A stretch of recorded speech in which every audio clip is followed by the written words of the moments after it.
Hello दोस्तों, Honey talks horror में एक बार फिर आप सभी का स्वागत है। मेरा नाम है Animesh and I talk about all things horror. आज की कहानी हमें सब्सक्राइबर ने भेजी है और इस कहानी का नाम है गोदाम का वो भूखा प्रेत। तो चलिए कहानी शुरू करते हैं। अपने अपने कमरों की बत्तियां बुझा लीजिए और ध्यान से सुनिएगा। बचपन में मेरी दादी अक्सर कहा करती थी कि रात के वक्त कभी भी जूठे मुंह नहीं सोना चाहिए और खाना हमेशा ढक के रखना चाहिए। वो कहती थी कि रात के अंधेरे में कुछ ऐसी चीजें भटकती हैं जिनकी भूख कभी शांत नहीं होती। उन्हें प्रेत कहा जाता है। एक ऐसी रूह जिसका पेट तो एक बड़े मटके जितना होता है, लेकिन उसका गला एक सुई की नोक जितना पतला होता है। वो हमेशा भूखे रहते हैं, तड़पते रहते हैं और अपनी उसी ना मिटने वाली भूख को मिटाने के लिए वो कुछ भी कर सकते हैं। आज की कहानी इसी भूख के बारे में है। ये कहानी है माधव की। माधव को सरकारी नौकरी से रिटायर होने में बस 3 महीने बचे थे। 58 साल का माधव पिछले 20 सालों में शहर के बाहर बने फूड कॉरपोरेशन के गोदामों में नाइट वॉचमैन की नौकरी करा करता था। शहर से करीब 15 किलोमीटर दूर हाईवे से कटी हुई एक सुनसान कच्ची सड़क के आखिर में ये गोदाम बने हुए थे। कुल 8 बड़े बड़े गोदाम थे। टिन की ऊंची ऊंची छतें, लोहे के बड़े बड़े जंग लगे शटर और चारों तरफ सिर्फ गेहूं और चावल की बोरियों के पहाड़ थे। जुलाई का महीना था और उस रात बारिश रुकने का नाम ही नहीं ले रही थी। रात के करीब 1:30 बज चुके थे। माधव गोदाम नंबर 7 के बाहर बने अपने छोटे से गार्ड केबिन में बैठा हुआ था। केबिन के बाहर एक पीला बल्ब जल रहा था, जिसकी रोशनी बारिश की बूंदों को चीरती हुई बस कुछ ही दूर तक जा पा रही थी। टिन की छत पर गिरती बारिश की तेज आवाज पूरे माहौल में एक अजीब सा शोर पैदा कर रही थी। माधव के लिए यह सब एक आम बात थी। उसने अपनी केतली से गर्म चाय अपने कप में डाली और एक बीड़ी सुलगा ली। गोदाम के अंदर से चूहों के भागने की और उनकी चींची करने की आवाज आ रही थी। अनाज का गोदाम था तो चूहे होना तो लाजमी था, बल्कि माधव मानता था कि जब तक चूहों की आवाज आ रही है तब तक सब ठीक है। लेकिन फिर रात के करीब 2:30 बजे एक अजीब सी बात हुई। टिन की छत पर गिरती बारिश अचानक धीमी पड़ गई और उसी के साथ गोदाम नंबर 7 के अंदर से आने वाली चूहों की वो आवाजें एकदम मानो बंद सी हो गई। एक झटके में, जैसे किसी ने स्विच ऑफ कर दिया हो। कोई भी जानवर, कोई भी चूहा अब आवाज नहीं कर रहा था। माधव के 20 साल के तजुर्बे ने उसे तुरंत चेतावनी दे दी। जब जानवर अचानक से इतने शांत हो जाएं तो इसका मतलब होता है कि उनके आसपास कोई ऐसा है जिससे वो खौफ खा रहे हैं, कोई बहुत बड़ा शिकारी। माधव ने बीड़ी जमीन पर फेंकी, उसे बूट से कुचला और अपनी भारी 3 सेल वाली टॉर्च उठा ली। कंधे पर अपनी पुरानी 2 नाली बंदूक टांगी और केबिन से बाहर आ गया। बारिश अब सिर्फ एक हल्की फुहार में बदल चुकी थी। उसने गोदाम नंबर 7 के छोटे लोहे के दरवाजे का ताला खोला और दरवाजा एक भारी जंग खाई हुई चरमराहट के साथ खुला। अंदर घुप अंधेरा था, एक ऐसा अंधेरा जो टॉर्च की रोशनी को भी जैसे निगल रहा था। माधव ने टॉर्च की पीली रोशनी अंदर फेंकी। दोनों तरफ अनाज की बोरियों की ऊंची ऊंची कतारें थी, जो किसी भूल भुलैया जैसी लग रही थी। हवा में सीलन और पुरानी जूट की बोरियों और अनाज की एक जानी पहचानी महक थी। कौन है अंदर? माधव ने अपनी भारी आवाज में पुकारा। उसकी आवाज गोदाम की टिन की छतों से टकराकर गूंजी, लेकिन जवाब में सिर्फ सन्नाटा ही वापस आया। माधव धीरे धीरे बोरियों की कतारों के बीच चलने लगा। उसके भारी बूटों की आवाज फर्श पर गूंज रही थी। वो लगभग गोदाम के बीचों बीच पहुंच चुका था। तभी उसे एक आवाज सुनाई दी।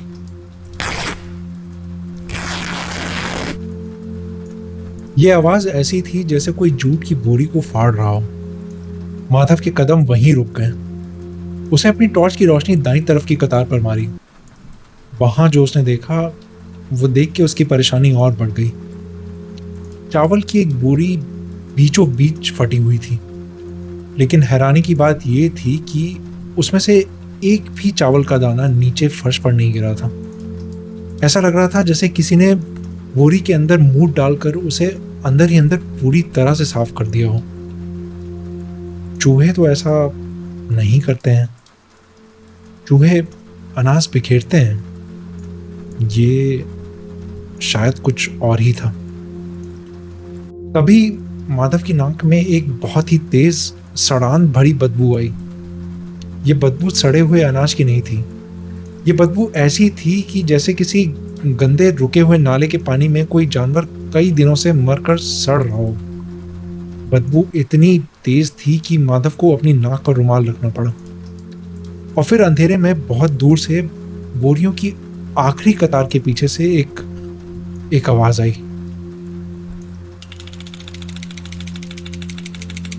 वो आवाज किसी के चलने की नहीं थी। वो आवाज ऐसी थी जैसे कोई अपने दांतों को एक दूसरे से बहुत तेजी से टकरा रहा हो, किटकिटा रहा हो, और उसी खटखटाहट के बीच एक बहुत ही पतली सीटी जैसी आवाज आ रही थी, जैसे कोई सांस लेने की कोशिश कर रहा हो लेकिन उसका गला चोक हो रहा हो। माधव का दिल अब जोर जोर से धड़कने लगा था। उसने बंदूक को अपने दोनों हाथों में कसकर पकड़ लिया। बाहर आ जाओ, वरना मैं गोली चला दूंगा। उसकी आवाज में अब वो पहले वाला आत्मविश्वास नहीं था। आवाज हल्की सी कांप रही थी। जवाब में वो दांतों की खटखटाहट अचानक से रुक गई। माधव ने टॉर्च को उस दिशा में किया। रोशनी के उस घेरे में दो बोरियों के कतारों के बीच एक साया बैठा हुआ था। उसकी पीठ माधव की तरफ ही थी। वो साया इंसान का ही लग रहा था, लेकिन उसका शरीर कुछ बहुत अजीब था।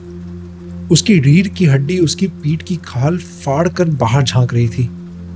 वो बिल्कुल नंगा था और उसकी त्वचा का रंग मटमैला सलेटी जैसा था, और वो कुछ खा रहा था बहुत तेजी से, पागलों की तरह। उसके खाने की गीली चप चप वाली आवाज पूरे गोदाम में गूंज रही थी। माधव के हाथ कांपने लगे। उसने टॉर्च को थोड़ा और ऊपर किया। तभी उस साय ने खाना बंद कर दिया। वो धीरे धीरे माधव की तरफ मुड़ने लगा। माधव की सांसें वहीं अटक गई थी। उसके पैर जमीन पर जैसे जम गए थे। उस प्राणी का पेट किसी बड़े मटके की तरह फूला हुआ था, लेकिन उसकी पसलियां साफ गिनी जा सकती थी। उसके हाथ पैर किसी सूखी हुई टहनी की तरह पतले थे, लेकिन सबसे डरावना था उसका चेहरा। उसकी आंखें नहीं थी, बस दो गहरे काले गड्ढे थे, और उसका गला किसी एक उंगली से ज्यादा मोटा नहीं था। वो एक प्रेत था। अब वो चीज सीधा माधव को ही देख रही थी। उसने हवा में कुछ सूंघा, और फिर उसके पतले से गले से एक ऐसी आवाज निकली जो इंसान की हो ही नहीं सकती थी। एक भूखी सिसकती हुई आवाज। भूख, बहुत भूख। वो चीज अनाज नहीं खा रही थी। माधव की टॉर्च की रोशनी जब जमीन पर पड़ी तो उसने देखा कि वो प्राणी चूहों को खा रहा था। दर्जनों मरे हुए चूहे वहां पड़े हुए थे, जिन्हें वो चबाने की कोशिश कर रहा था, लेकिन उसके गले से कुछ भी नीचे नहीं उतर रहा था। उस चीज ने अपनी लंबी नुकीली उंगलियों वाले हाथ को माधव की तरफ बढ़ाया। वो दांत किटकिटाने की आवाज फिर से शुरू हो गई और वो चीज अपने चारों पैरों पर किसी मकड़ी की तरह रेंगता हुआ माधव की तरफ बढ़ने लगा। माधव के दिमाग ने काम करना बंद कर दिया था। उसने बिना कुछ सोचे समझे अपनी बंदूक उठाई और ट्रिगर दबा दिया। गोली की आवाज बंद गोदाम में एक बम की तरह गूंजी, लेकिन गोली उस चीज को नहीं लगी। वो बोरियों में जा धसी। गोली की आवाज से वो चीज एक पल के लिए रुका और फिर एक कान फाड़ देने वाली चीख के साथ छत की तरफ उछल गया। माधव मुड़ा और पूरी ताकत से दरवाजे की तरफ भागा। उसकी उम्र 58 साल की थी, लेकिन उस रात मौत के डर ने उसके अंदर एक अजीब सी फुर्ती भर दी थी। वो बस भाग रहा था। पीछे से उस लोहे के खंभों पर नाखूनों के खुरचने की आवाज आ रही थी। वो चीज छत की लोहे की बीम पर छिपकली की तरह रेंगते हुए उसका पीछा कर रही थी। माधव भागते हुए दरवाजे से बाहर निकला, उसे पूरी ताकत से बंद करके उस पर ताला लगा दिया। वो हांफता हुआ अपने गार्ड केबिन में घुसा, कुंडी लगाई और केबिन के नीचे एक कोने में सिकुड़ कर बैठ गया। उसकी सांसें किसी इंजन की रफ्तार के समान भाग रही थी। पसीने से उसकी पूरी वर्दी भीग चुकी थी। बाहर बारिश फिर से तेज हो गई थी। माधव को लगा कि शायद लोहे का वो मोटा दरवाजा उसे बचा लेगा और शायद वो चीज अंदर ही कैद हो जाएगी। लेकिन तभी केबिन की छत पर कुछ भारी चीज गिरने की आवाज आई। माधव ने झट से ऊपर देखा। केबिन की छत टिन की थी। ऊपर जो कुछ भी था वो टिन पर चल रहा था। उसके नाखूनों के टिन पर घिसने की आवाज माधव के कानों को चीर रही थी। वो चीज छत पर गोल गोल घूम रही थी, जैसे कोई रास्ता ढूंढ रही हो अंदर आने का। फिर अचानक आवाज आनी बंद हो गई। सब कुछ शांत हो गया। सिर्फ बारिश की आवाज थी। माधव ने धीरे धीरे राहत की सांस ली, लेकिन अगले ही पल केबिन के छोटे से कांच वाले दरवाजे पर एक लंबा पीला सूखा हुआ हाथ चिपक गया। उसके बड़े बड़े काले नाखून कांच पर फिसल रहे थे। माधव की चीख हलक में ही दब गई। उस कांच के पीछे वो चेहरा उभर कर आया। वो काले गड्ढों वाली आंखें सीधे माधव को ही देख रही थी। वो चीज अपना चेहरा कांच पर रगड़ रहा था और अपने दांत किटकिटा रहा था। फिर उसने एक आवाज निकाली। इस बार वो किसी भूत की आवाज नहीं थी। वो आवाज माधव की 10 साल। दादा, दरवाजा खोलो ना। दादा, मुझे बहुत भूख लगी है। पेट में दर्द हो रहा है दादा। माधव ने अपने दोनों हाथों से अपने कान बंद कर लिए और आंखें बंद करके जमीन के कोने में सिकुड़ कर बैठ गया। वो रो रहा था। उसने बोला, तू मेरी बच्ची नहीं है। तू छलावा है। तू मेरी बच्ची नहीं है। वो खुद से बुदबुदाता रहा। वो चीज समझ गई थी कि माधव दरवाजा नहीं खोलेगा। उसकी वो मासूम आवाज अचानक एक खौफनाक गुर्राहट में बदल गई। उसने अपने नाखूनों से केबिन के लोहे के दरवाजे को खुरचना शुरू कर दिया। वो आवाज इतनी तेज और तकलीफ दे थी कि माधव को लग रहा था कि उसके कान के पर्दे फट जाएंगे।